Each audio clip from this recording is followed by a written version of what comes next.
Welcome back. If you have a chance, head on down to the Lady Bird Wildflower Center. Starting today, they have a new exhibit to honor the environmental former First Lady.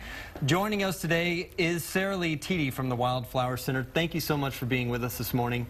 Talk about this new exhibit and some of the memorabilia that will be on display. It's a very special centennial exhibit. This is the centennial year of Lady Bird's birth. And what it does is detail not just the history of the work that she did in creating the hike and bike trail, but in adding some art, some really lovely art on Town Lake. There's some treasured possessions of Mrs. Johnson's, including a beautiful scarf. We're looking at some of the items here, and she's just done wonders for shaping Austin. Kind of talk about her impact on what we see today.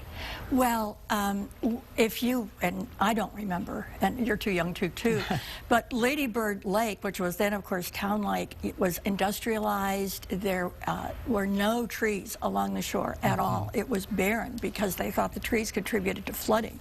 So it was pretty ugly.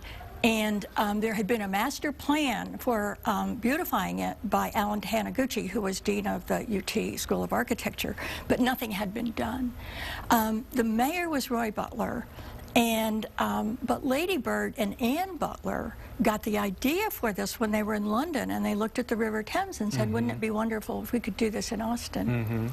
Of course, Lady Bird, famously modest, said, I just got on a moving train.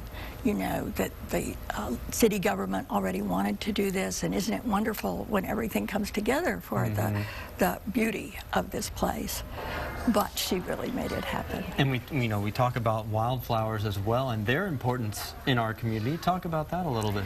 I think so much of the roadside beautification was a result of Lady Bird's campaign, and it was a statewide campaign to see which roads could be the most beautiful and which highway engineers, the Texas Department of Transportation, could plant the most beautiful native plant scenario. And she gave prizes out of her own pocket. There was $1,000 a year, and she would have a big barbecue at the ranch for the winter.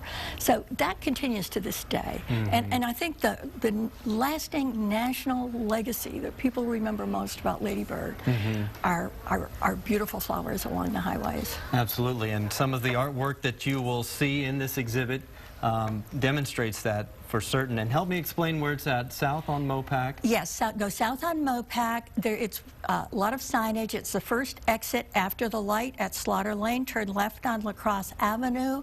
We're at the end of the cul-de-sac. Can't miss it. We're open all weekend, including Labor Day, 9 to 5. And this is the centennial celebration for Lady Bird Johnson.